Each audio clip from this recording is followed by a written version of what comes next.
આજ રોજ હું આ પ્રેસ કોન્ફરન્સના માધ્યમથી એડવોકેટ જયદીપસિંહ જાડેજા આદિપુર જે ગાંધીધામ આદિપુરની સમસ્યાઓને લઈ અને આજે આજ પ્રેસ કોન્ફરન્સ બોલાવેલી છે, જેને અનુસંધાને હું ગાંધીધામ મહાનગરપાલિકાની જનતાને એક સંદેશ આપવા માંગુ છું, જે સંદેશથી લોકોની અંદર જાગૃતતા આવે અને ચૂંટાયેલા પ્રતિનિધિ અને હાલની સરકારની સામે જે સમસ્યાઓ છે તે આવે તેના માટે થઈ અને આજે આ પ્રેસ કોન્ફરન્સનું આયોજન કરેલું છે.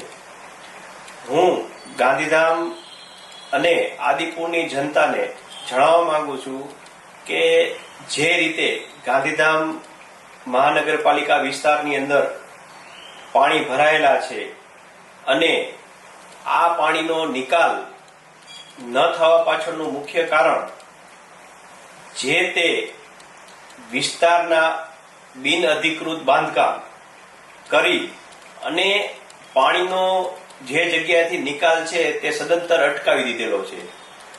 અને જ્યારે સામાન્ય નાગરિક ઈ પાણીનો નિકાલ કરવા જાય છે ત્યારે આજુબાજુના વિસ્તારમાં રહેતા 2-3 લોકો આવી અને એમને દબાવી અને નિકાલને ખરેખર પાણીનો નિકાલ થવા દેતા નથી.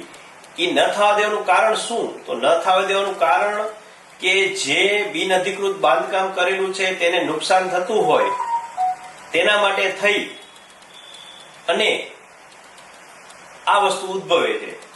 હવે હું મહાનગરપાલિકાના અધિકારીઓને એટલું જ જણાવવા માંગુ છું કે આવું જે પાણીને અટકાયત થતું બાંધકામ છે એ તાત્કાલિક ધોરણે શા માટે હટાવવામાં નથી આવતું?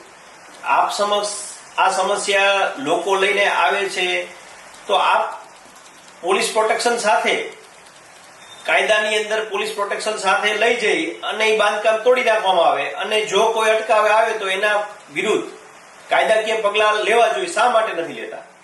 આજે એક સામાન્ય નાગરિકના ઘરની અંદર પાણી જતું રહેતું હોય અને ત્યાં સુધી જો આ પગલા ન લેવાતા હોય અને ચૂંટાયેલા પ્રતિનિધિઓ પોતાના મત માટે થઈ અને તેની સામે કોઈ પણ અવાજ આવે તો એને જી હા કરીને એ વસ્તુ દબાવતા હોય, ક્યાં સુધી વ્યાજબી છે?